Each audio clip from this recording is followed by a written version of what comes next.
Welcome to the Sleevie G Show. I'm your host for your most. My name is Gomez, and today, like every show, there's always an awesome special guest that comes on.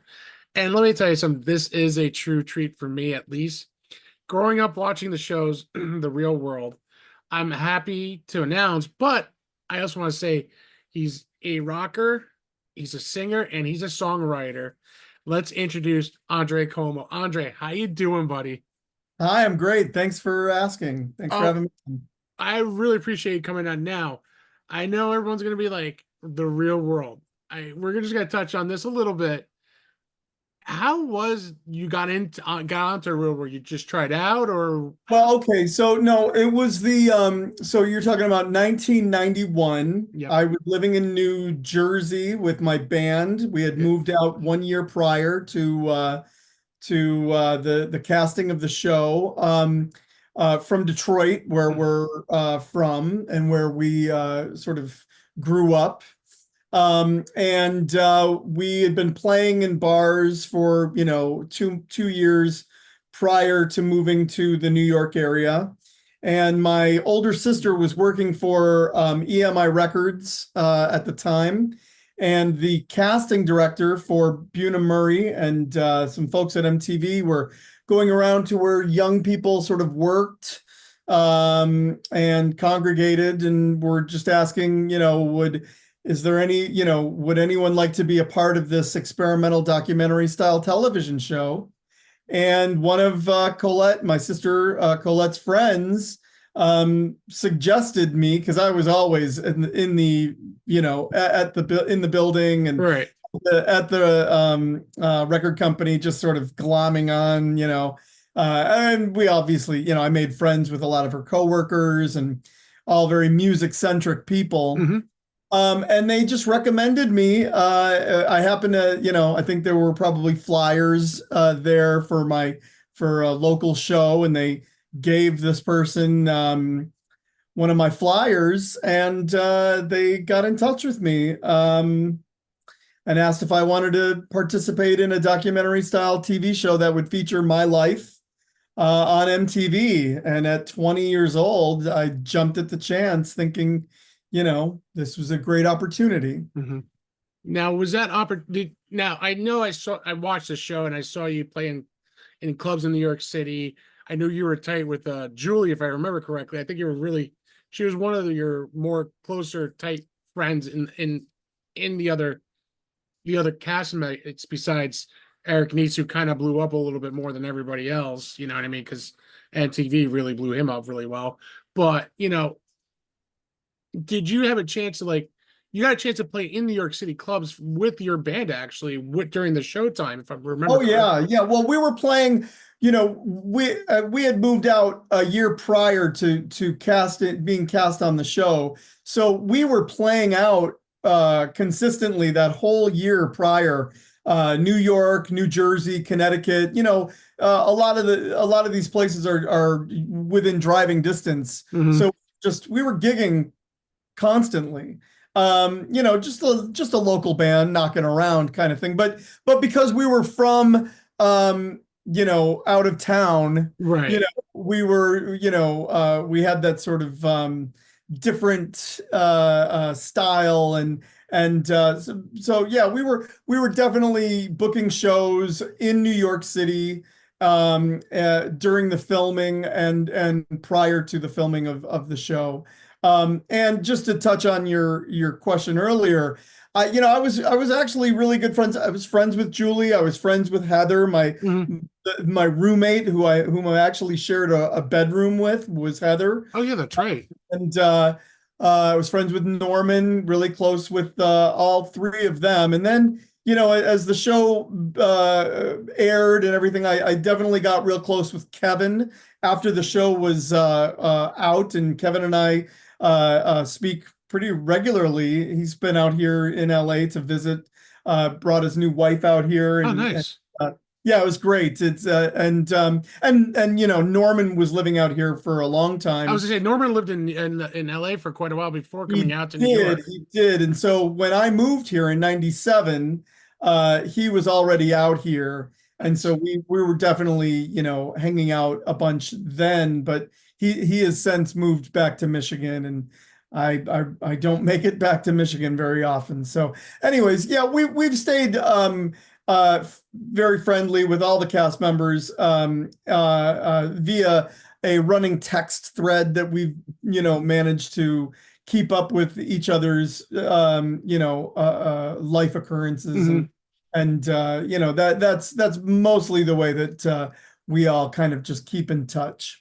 And the socials helps, Oh yeah, anytime. without a doubt. Mhm, I mhm. Just mean, like just like your other high school friends, you know what I mean? It's kind of like that. yeah, I mean, once in a while I'll see what's going on with my high school friends on Facebook or like you said, Instagram or something. And they're like, wait a minute, you got your own podcast now? I'm like, yeah, I know. It's kind of funny, you know what I mean? They're like, oh my God, it's unreal. So, for Yeah, this, I definitely, I liken it to, friends I went to college with or something like that. You know what I mean? Like, and I've kept in touch and we see each other when we can, but it's not like, you know, I don't get the opportunity to see them mm, in person as often as I would like, I suppose. well, I mean, it's kind of hard, especially when you got another album that comes out. You got a new single that came out, Love Like Poison, which first of all, amazing tunes. Oh, thank you. I mean, the funny thing is like I was listening to some of your earlier stuff, and I remember I actually had to dip into the Paramount archives to get some of the MTV old footage of the real world and hear some of the music then into now. And I really didn't see much of a change in your voice neither. You know what I mean? Like your voice stayed from 20 to where you are now, age wise. Like your voice still strong. Well, Because thank you. Yeah, I because quit smoking. well, I was about to ask that question. I remember seeing in the show you were almost like I don't know if it was like almost every scene you had a cigarette. It looked like, Yeah, but yeah. It was one of the best things I ever did for myself was quitting smoking cigarettes in my mid 20s. It was uh I was dating a girl that hated it, and she inspired me to give it up, and it was maybe the only good thing she ever did for me. And but it was definitely a very wise decision. And I'm grateful. It was and I appreciate you saying that, about my voice. It's really important to me to maintain the a strong vocal, and that's because it's really, it's what I'm known for. So. right. And that's one thing I will say that the vocals have not changed from like I said when I actually went on Paramount Plus to catch some of the old shows. You know what I mean? Like I lived on the real world for so many years, living, watching it, wishing I was able to get on to that. But, hopes and dreams, you know what I mean? That's the best way I always say it. But, one day I'll get up there with my podcast, I think. So, but the one thing, did MTV help you with being such with the musician part of it? Did that actually help a little bit or it didn't as Well, I'll much? tell you, the exposure was immediate and massive. Hmm. Um, that had we been a little more prepared, and maybe a little more mature, we could have perhaps parlayed that into bigger and better. What we were not quite prepared for the for that level of exposure. Had we, for instance, had we been had we had our ducks in a row, we would have had a record ready to release Hmm. when the show originally aired, because we could have capitalized on that. As a result, in reality, we didn't have an album out for probably, I don't know, a whole 18 months after the show originally aired. So Oh, we wow. Okay. we missed that big, window of Hmm. opportunity to really capitalize on on that exposure. Uh, I don't know that the fans of the real world are necessarily the kinds of music fans that I strive to, get into my music now. Hmm. They were more, and I'm being maybe a little dismissive perhaps, but it was a lot of kids, a lot of little Yeah. girls that were infatuated with Eric Nies and maybe myself. It was television is an incredibly powerful medium, and MTV was must-see TV for Mhm. our generation. It was. Perhaps it spoke to our generation more than anything ever had up to that point, or even anything has since. I mean, it really hit the nail on the head of Gen X. Yeah, I think it did at that time And too. at that time, it was must-see TV for Gen X. So it was, the exposure was great. It wasn't the best vehicle for music, Hmm. perhaps. And if you recall at the time, uh, you're talking about 1991, 92. What was popular at that time was very much a punk rock aesthetic that Grunge, that yeah.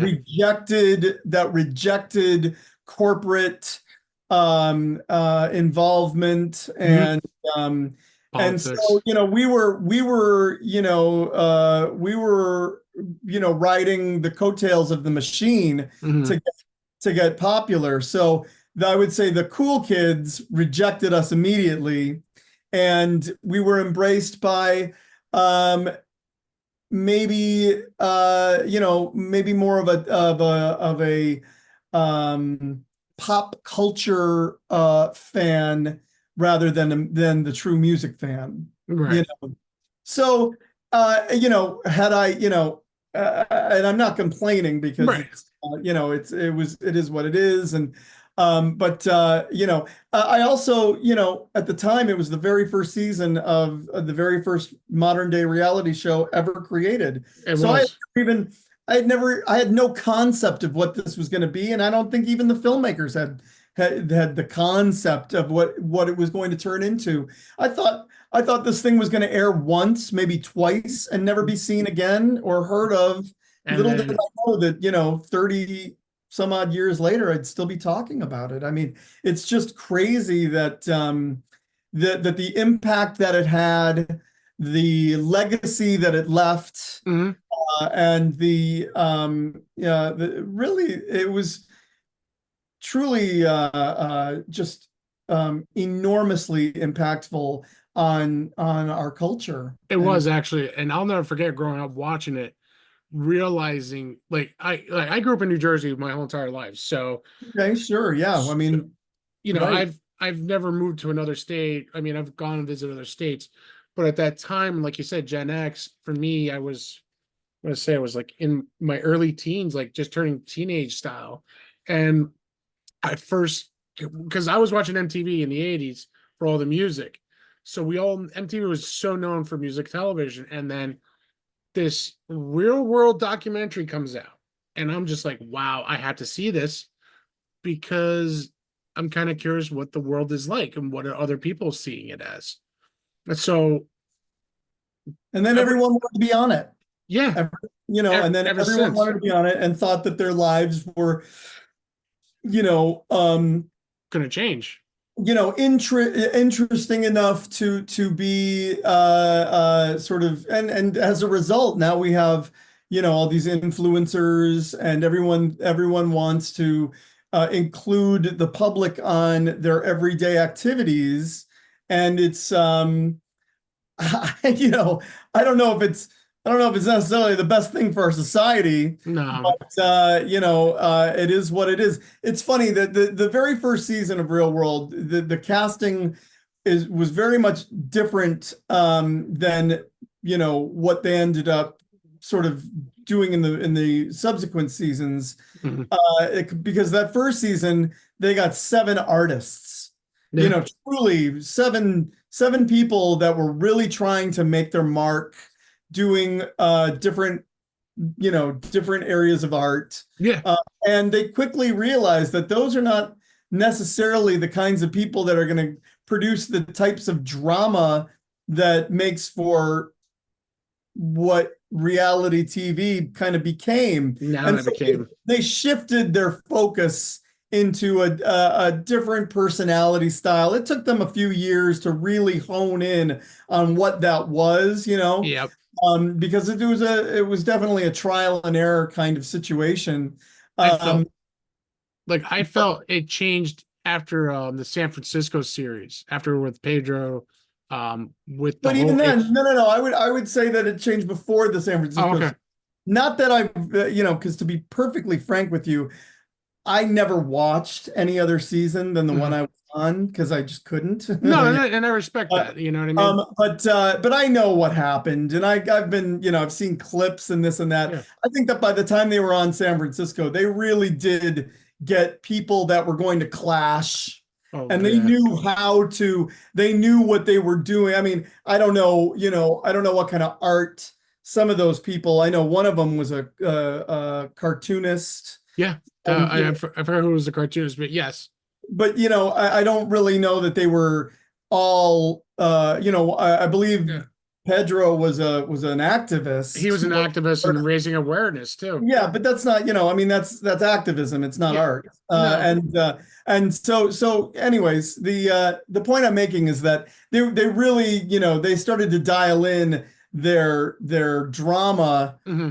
um when they realize that artists are more interested in their, what they're promoting what they do as an art than they are trying to create sparks for their show. Right. And so I think that, that was probably their learning curve, as well as and my learning curve was, realizing that maybe an arguably silly TV show isn't always the best vehicle to get your art, to promote your art. No, one thing I've learned and watching and being who I am, you know what I mean? Like, as I feel like as a podcaster, I feel like I am like an artist too, but I'm my own person. You know, Mhm. here's the thing, I don't edit my shows because you know why? I feel like I'm not giving people what they really want to see. I Mhm. don't edit. If I mess up, hey, I excuse my language, I'll fuck up. I'll fuck up. Yeah, But great. it makes for a great episode. Right. Um, I'll give Warts you and all. yeah, a great example. I messed up on a band's name by accident. It was supposed to be Hide and Shine. I said Head and Shine. Didn't realize until 5 minutes later. I go, wow, did I make the dumbest mistake ever on this show? And never, I didn't. It took me 5 minutes to realize what I said, and they were cracking up because like, it's funny. We never caught it, Right. but Right. that's what makes for the like instant fun. That's what it for me. You know what I mean? Like, it's not like here I am, I have 30 questions. No, I'm improv.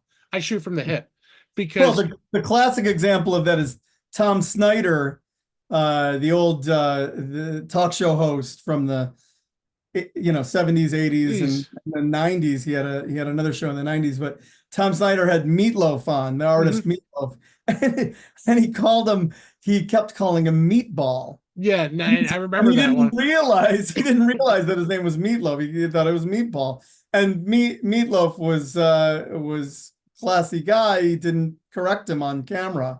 But you can imagine how ridiculous Tom Snyder must have felt. Oh, I felt like I even I posted on Instagram. I go, yeah, I might have screwed up my entrance cadence, guys, but keep in mind the band was really cool and they understood. They didn't even catch it. They didn't realize it until after the fact. Right. But that's what I mean. Like, I feel like artists like you from the early 90s to now, I feel like that's like a lost art a little bit. Um, You know, I would agree that uh, that the music culture has probably degraded a bit. mhm. Trust me, I've watched from my early when I was able to watch MTV in the early mid 80s to what I'm watching now, whatever MTV thing they have now these days, you know what I mean? And you see the Taylor Swifts, you see these hip hop artists that I have no idea what the hell they're talking about. I think Taylor Swift's pretty good, Yeah, but oh, I'm I would not agree with you. I would agree with you on other counts. I mean, Taylor Swift, I have no qual. It's funny how people bring up Taylor Swift, and I I I think think because she's I like have the no qualms biggest. with her. I think she's great. She writes her own stuff. She may Yeah, have co-writers, but she's a real artist, and she is. Oh, I'm God not bless saying her. that. I mean, as a football guy, I don't need to see her every 20 minutes at a football game. That's all. You've got a good point there. I mean, I understand that. I want to watch the game. I don't want to watch her. I And think I understand that argument as well. I mean, I think I was watching the Super Bowl, and I started. I'm not a heavy drinker like I used to be. When you get older, you start to realize, oh my God, drinking's starting to really take over my life, and I need to stop. And I just wrote down, if I was doing shots for how many times Taylor Swift is on TV, I think I would have passed out by the second quarter.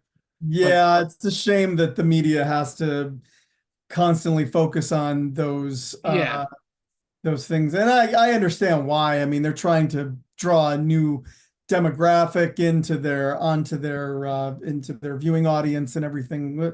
And it's working. I mean, don't yeah, get, I mean, my daughter has no interest in football, but if Taylor Swift is on TV, well, all of a yeah. sudden she's got a great It's deal of interest. And oh yeah, same thing with so, me. I have a 7-year-old daughter, so oh, so do I, 7. so she's turning 8 in a couple of weeks, and let me tell you, I understand that fully now because it was Encanto, it was That's right. Wow. Yeah, Frozen, it was this no, now. we are on the very same plane Yeah, here. so I know. Listen, my daughter will actually watch the Super Bowl, but then she'll like, oh look, that's Taylor Swift. Taylor Swift. I'm like, yes, that's really why you're watching football. That's right. We know, but Yeah. I got to give my daughter credit where credit is due because she'll sit there pretending she knows what's going on, and she's there for the halftime shows, this, that, and I appreciate that she tries to hang out with dad for that Yeah. purpose. So I'll give her that much. You know what I And mean? I'll do the same for my daughter in that,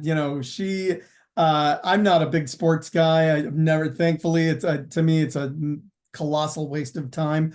But, Hey, and everyone's different. everyone loves, and that's great. But what I'll say about my daughter is that, she really loves music and wants to be Taylor Swift. You know what I Okay, mean? She so really wants to be Katy Perry and these and music she's artists. gonna follow in your footsteps then. Will too. She's got some lungs. She can really wail. Oh, my daughter, thank God, she's a team dancer. So uh Mhm. I'm not a legit good dancer, but back in my heyday, I thought I was decent enough. So, but to see my daughter join a team, get invited to join the team, see her in competition this year, and now she's up for nationals this coming year. Congrats. That's So great. for me, it's an amazing ride. Like I remember I asked her to try sports. She's like, Dad, I don't like it. I'm like, all right, then I guess dancing it is, and Yeah. I gotta be a dance dad. I'm not gonna be a softball dad.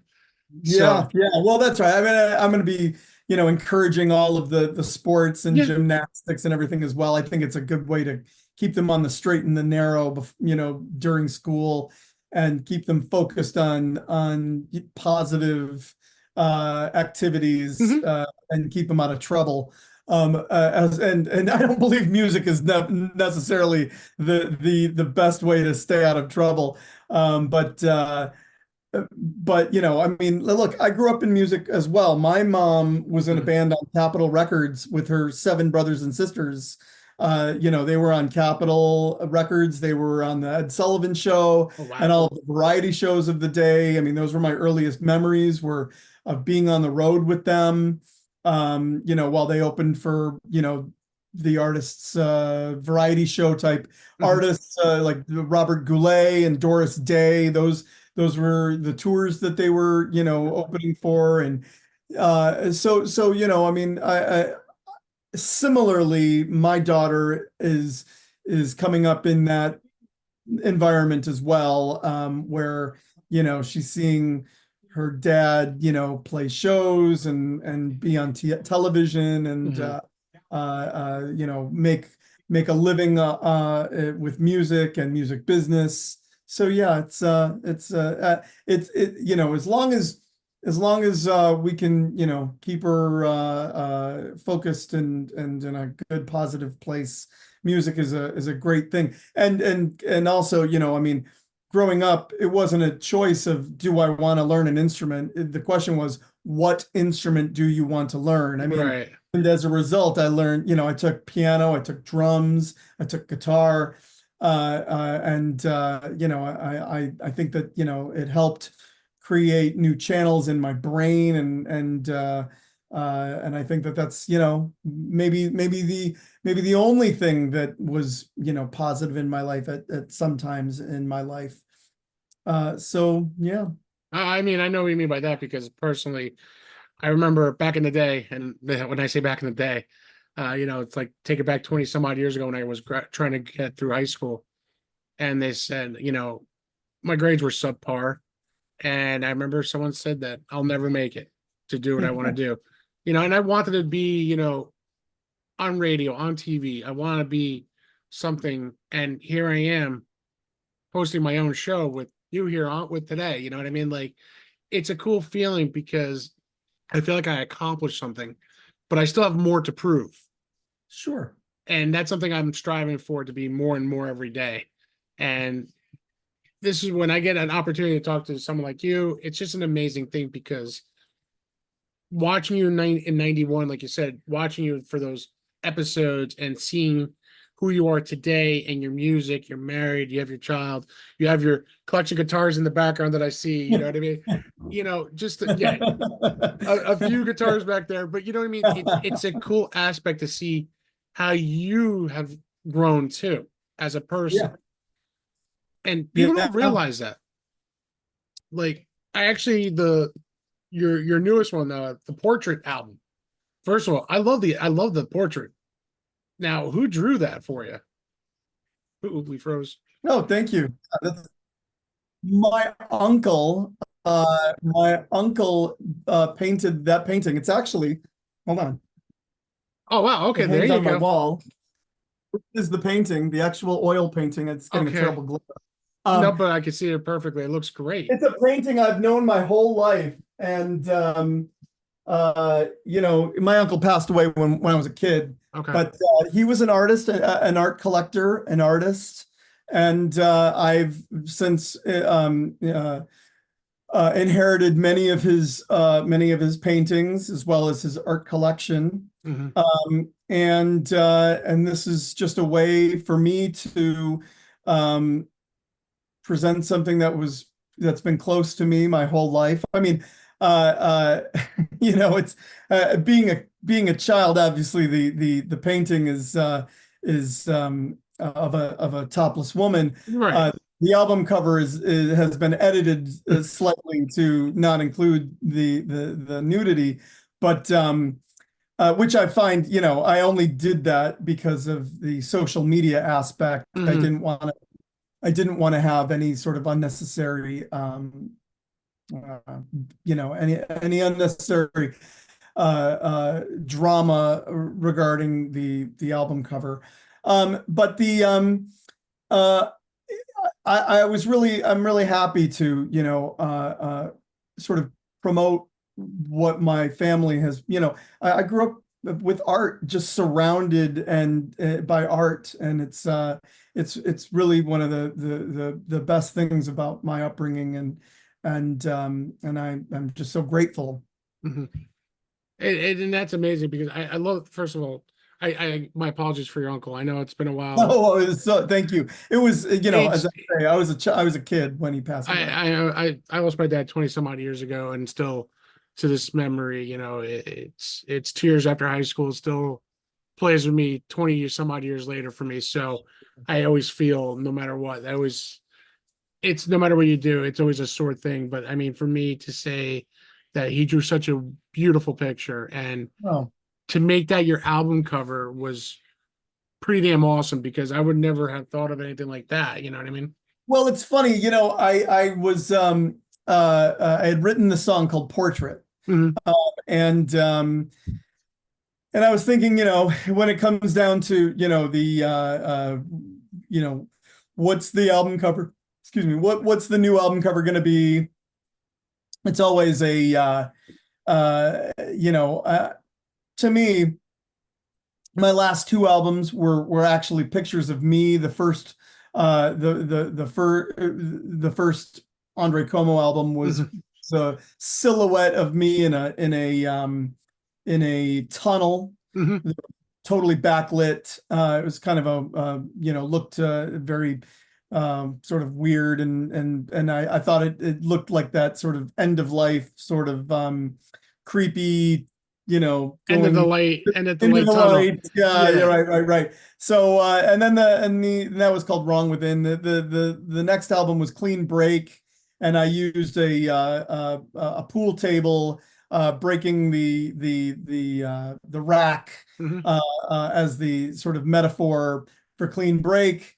But the new one, I didn't really know what to portray on the album cover, and as I said, I had this. I have this painting on my wall that I'm here in my office, and uh, I was like, well, what about that? And my wife was like, I don't know. I don't know that that's such a good idea and everything. And so we tried a couple of different mock-ups. Right. Friend Rich Patterson, a wonderful graphic artist. I sent him the raw artwork, and he sort of stylized it a bit and came up with this version of it that I just loved. And I thought, well, that's it. That's the album cover. And I've been really thrilled with the response that it's gotten, and as you know, and it is nice to be promoting something that, as I say, I've known my whole life. I've known this painting my whole life, and it's nice to associate my art with my uncle with his art, and so And that's a great way to keep it in the family too, actually. So yeah, yeah, I that's the agree. best way. I mean, like for me, I totally get, like, I have my dad's wedding ring around my neck. Oh, nice. So before he passed away, he gave that to me. And what's kind of funny, when I got married 10 years ago, I'm looking for a specific ring. I didn't know what to do. So I was like, you know what are the odds of you making this in white gold? They're like, oh, it's very possible. I said, let's do it. Yeah. I took my chain off, which is hard for me to do. I don't, because this was like probably one of the last gifts that my parents, like my dad and my mom, gave me. And Hmm. the night before he passed away, he gave me his ring, and I wore it around my neck. So to leave it at a ring store to carbon copy, it's a difficult thing. And like you say, it's like my painting. And this will go to my daughter one day, and then my wedding ring will go to my son one day in a chain. Right, And it's right. for their memories of me, and stuff like that when my time comes. But I told my daughter, I hope she does well with the dancing, because she does have a set of lungs on her too. Uh, you should hear her scream. She's gonna be the new scream queen of beating out Jamie Lee Curtis, or she's gonna Right. be and she's gonna be the next dance thing that you'll never forget. So I hope your daughter pursues and is happy what she's doing. So I really wish her a lot of luck on that. No, Uh, thank you. because it's hard. You know what I mean? Yeah, well, pursuing art, you really, I would never recommend trying to make a living at it. Hmm. You can pursue it your whole life, and you should be doing it for your own benefit and your own pleasure, and that's all you can really hope to get out of it. Everything else is icing on the cake, really. It's the only reason I do it anymore is because I really do enjoy doing Yeah. it. And I think that, I think that my enthusiasm for it has not waned at all. If anything, it's gotten stronger. Um, and I hope, and I'm grateful that it's still apparent to the list of music is still there, and if anything has become emboldened over the years rather than sort of waned. Right. And that's something I love to hear, you know what I mean? Like I said, like I feel like listening to your music, I actually got to hear it. And like when people listen and hear it are two different things.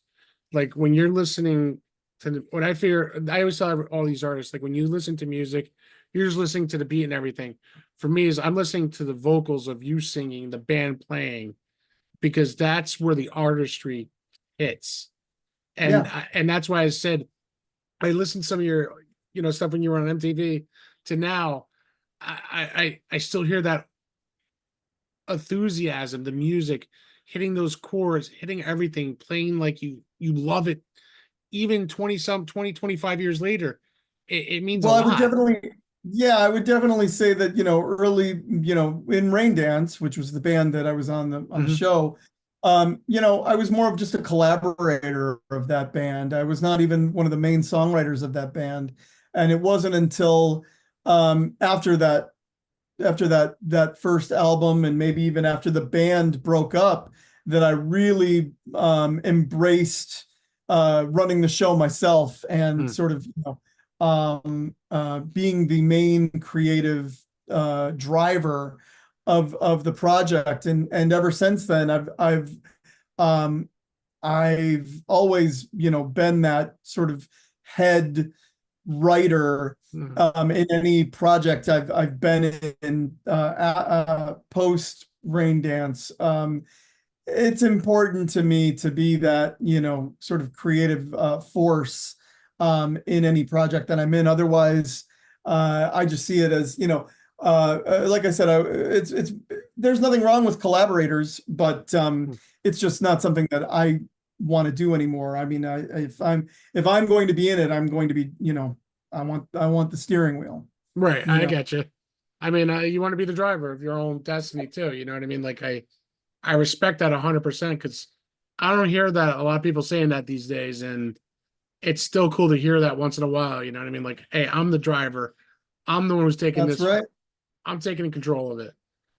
That's And right. and it's the same thing with me. Like, it's an amazing thing. You know what I mean? And I'm actually looking forward to the album. You know, Portrait's coming out. I know. Oh, it's out. Oh, it's out already. Okay, sorry. I Yeah, yeah, wasn't sure. yeah, it's out. It came out a couple of weeks ago. Okay. We didn't we released the whole thing. There are certain schools of thought that, and maybe that's a bit of a thing of the past, where bands will put out their single Hmm. prior to the album's release. I didn't do that this time. I just put the whole thing out, released the single with the album on the same day. I just didn't know that, or it's not that I didn't know that, I didn't think that there was much of an advantage to just leaking out one song and then another song, and then, and then the album. I don't know. I just I was anxious to put out the entire record, and that felt better to me. So yes, the full album is out, and it's totally available now everywhere you buy music. And I definitely I'm gonna hop on it because I did hear the single and I loved it. Like I said, I caught it on YouTube and hearing it and watching it, it's so cool because these days, you know, music videos is now in the past, and seeing people put on YouTube and putting the song to a video, I feel like it's a huge accomplishment. So when I get to see that, sometimes I'm like, wow, that's so cool. Like I totally that's the thing I do miss is music videos a lot. The songs to go with the Yeah, video. I do too. To be honest with you, I miss the visual component to having a song out. It's a shame that certainly, all of the bands that I truly love, um they, or even the artists, Bob Dylan, even, Tom Petty. Tom Petty is a good example, Oh because yeah. Tom Petty, so he really did, he managed to reach new plateaus with the videos that he created, and he was successful as a band, or he and the Heartbreakers were successful, but they reached all new heights when they were releasing videos. Yeah, they and were. um and I think that even well into the mid 20 teens, he was putting videos Yeah. out for all of the new singles. So yeah, I do miss that as well. It's unfortunate that there's really not a place to, other than YouTube. Yeah. That's kind of like, that's the only game in town where people promote, and TikTok, but And that's TikTok, yeah. I But the unfortunate thing about that is that they don't, you can watch about 15 seconds of a video, you yeah, know, like and that's where I miss the songs actual, are like 3 minutes plus, you know, yeah, and that's one thing. That's and where I that's miss, not, but that's where I miss the music. Where I miss MTV back in the day, not this new MTV stuff that's going on. I miss music television. Matter of fact, I'm wearing an old school MTV hat, which is kind I of saw funny. it. Yeah, Oh, I I saw could it. Yo MTV Raps. I knew what it was. I said, yo, I mean, yeah, I couldn't resist because I figure, this is a good show for it. You know what I mean? Like, but that's what I miss a lot, and a lot of people don't talk about it anymore because it's streaming. Streaming, yes, I get it, but I miss videos. Like you said, is yeah. Tom Petty, and actually, I'm gonna say Guns N' Roses were probably two of my favorite storytelling of music videos. Yeah, yeah. I mean, Guns N' Roses had great music videos. Yes, I did. Tom I Petty, mean, mine always sticks out was "Don't Come Around Here No More" because he used the Alice in Wonderland thing, and it was or just one of those. It's embedded in my head many years later. absolutely, absolutely. Well, that's yeah, the visual component of the song no longer has the platform to really, showcase that. And it's a shame because not only, I mean, let's be honest, it was not only just the band, these were great films Yeah. in many instances. I mean, not my favorite artist by a long shot, but Michael Jackson's Thriller Oh God. is a brilliant film. It's a brilliant short film, and it's a shame that that medium isn't part of our cultural fabric anymore, because it's just another thing that we're losing along the way, Right. um, because there's value. And that's funny, you say that because actually I interviewed she has her own band, Sky Doll, and she did like a 7 minute video of a Viking song, you know what I mean? And she did a video, and I'm just like, wow. I was so impressed because I haven't seen something like that in a very long time. And I was so impressed. Like I just told him, like, this is like the greatest thing I've seen in I don't know how long because you don't see videos like this anymore. It's just a shame there's no platform for them. I mean, There isn't. the closest thing you have is TikTok, and you get about 15 seconds. I one day someone's gonna come up with an internet platform Yeah, and it's gonna be internet music video, but I think it would be right, great. I mean, right. it's I have to laugh because MTV still has those music awards. I know. And I'm looking at I'm like and I've watched it once in a while just to see who comes out and see some of the old names come out. And then I laugh because they're showing these videos on where the hell do you want get these videos from when I don't even see them? Yeah, yeah. How can they honor something that they don't promote? It's for me, it's a little ridiculous, but it's one of those things. I get it, and as history points, you know what I mean. You have to enjoy what you're doing now, and like you said, that's what you're doing. You're enjoying. You're putting out your music. You're enjoying your music. You're showing your daughter the way a little bit more day by day. You know what I mean. So she's gonna be at that point where she's gonna go. Thanks, Dad, for passing the torch. Now it's my time. You know what I mean. Maybe. Maybe you never know. I You hope never she, know. I hope she does because it's one of those things, you know what I mean? Like, Yeah, that's right. If she chooses that path, then I'll do my best to give her my blessing, and see that she, succeeds. But they all have their own path, you yep, know. that's the truth. But I mean, Andre, I gotta say thank you so much for coming on. I mean, talking about everything today, we mishmashed everything, from front to back here, and I loved it. And I really appreciate you taking the time out coming on the show today.